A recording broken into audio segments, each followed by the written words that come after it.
All right, so for this question, we're going to have several parts to it. We identify the null and alternative hypotheses, the test statistic, the p-value, and state the final conclusion that addresses the original claim. All right, so we have some brain volumes. We're going to test the claim that the population of brain volumes has a mean equal to 1100.5. All right, so the assumption for the null hypothesis is always that the mean is 1100.5, and we're trying to prove that it is not. All right, we're going to test the claim. So if they don't say less than or greater than or anything about using those words, then we just have to assume that it is this greater than. So now what we need to do is enter these values into our calculator. And I had some previous data, so I'm going to clear out that data.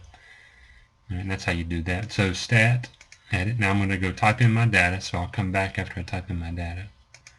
Alright, so I've typed in my 10 data values. So now what we're going to do is we're going to do a test, and this is going to be a t-test. Alright, it's a t-test because we don't know the population standard deviation, and there's also only 10 values. We can use z-test when we have either one of those. So anyway, we're going to use our data. Our data is in list 1, and the mean that we're going to test is 1100.5 is what we think the mean should be. We're going to use list 1, which we just did, and our null hypothesis, or our alternative hypothesis, said we're going to check that it's just not equal to, not less than, or greater than. Alright, so we're going to go down and we do calculate. And so here's where we get our values. So identify the test statistic, t equals, and t is 0.797. Alright, so let's enter that value.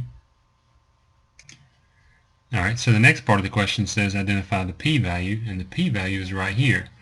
He wants 4 decimal places, so we'll do 0.445, and that 6 will become a 7, so 0.4457.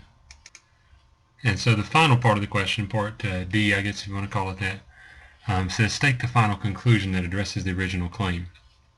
All right, so this is where we use p-value. If the p-value is less than the critical value, and the critical value, that's what this 0.01 significance level means.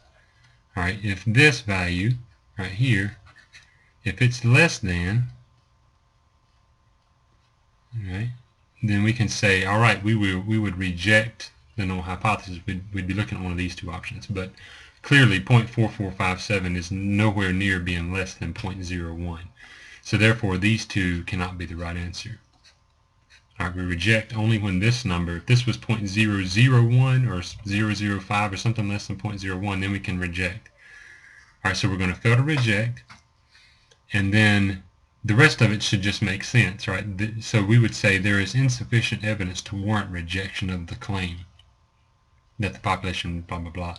We don't have enough evidence, right? That's what this is telling us. This number indicates how much evidence do we have, right? So to say that there is sufficient evidence to warrant rejection, that statement goes with reject the null hypothesis. If you said reject the null hypothesis, you would say there is sufficient evidence to warrant rejection.